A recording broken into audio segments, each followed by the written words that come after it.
of a sudden, good news out of negotiations with Iran. Didn't see that coming. So first of all, John Kerry, talking to AIPAC, wants to tell you that there is good news, but, you know,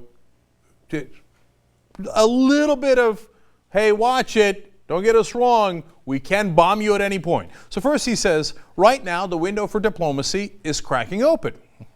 But I want you to know that our eyes are open too. Let's acknowledge how funny this is, right? Here's the Secretary of State for the United States. In the middle of negotiations with Iran, he reports back to AIPAC, the Israeli lobbying group. Okay, all right. American politics is funny, man.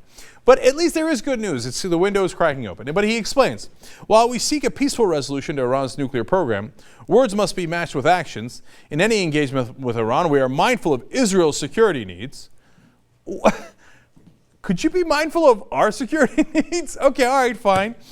We are mindful of the need for certainty, transparency, and accountability in the process, and I believe firmly that no deal is better than a bad deal. And there's something weird about our foreign policy. I mean, could you imagine in the middle of like negotiations with Libya, we're like, all right, now look, I got to report back to the Norwegians here. We're very mindful of the Norwegian security.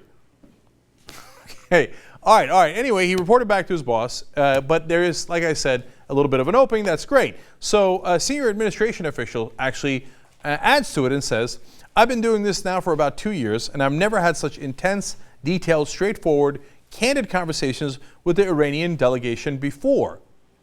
That's super good news, okay?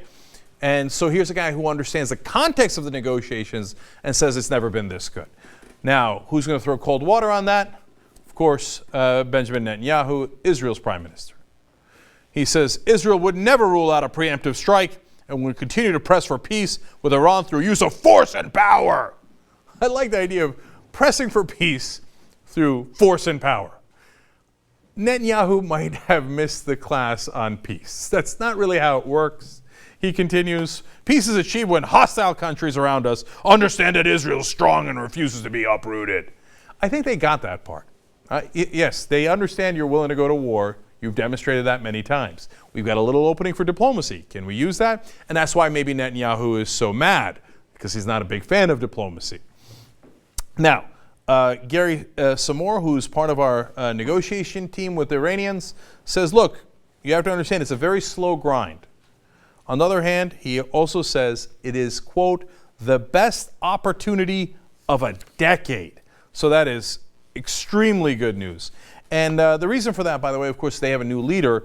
Hassan Rouhani is the president now, and he's more of a centrist. And there's been conciliatory comments by Iranian officials.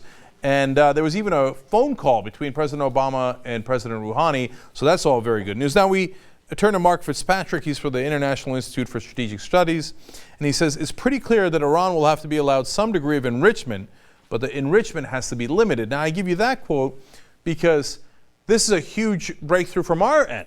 Normally we're like, we want everything! Before we even start the negotiations, admit that you'll never have an ounce of uranium anywhere in the country. Here, the U.S. is going a little bit towards the center as well, saying we will allow for enrichment, just not up to a dangerous level. Now, where that level is, well, that's the negotiations. So nothing is settled right now, but at least both sides appear to be more giving, okay? And that's a good thing.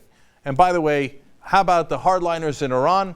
Well, Ayatollah Ali Khamenei, or Khamenei, depending on however you want to pronounce it, and I've seen it both ways, says about his negotiators that they are having, quote, heroic flexibility. Wow. So now flexibility in negotiations is heroic. Very good news. So don't get too optimistic. There's still a long, long way to go, but so far, so good.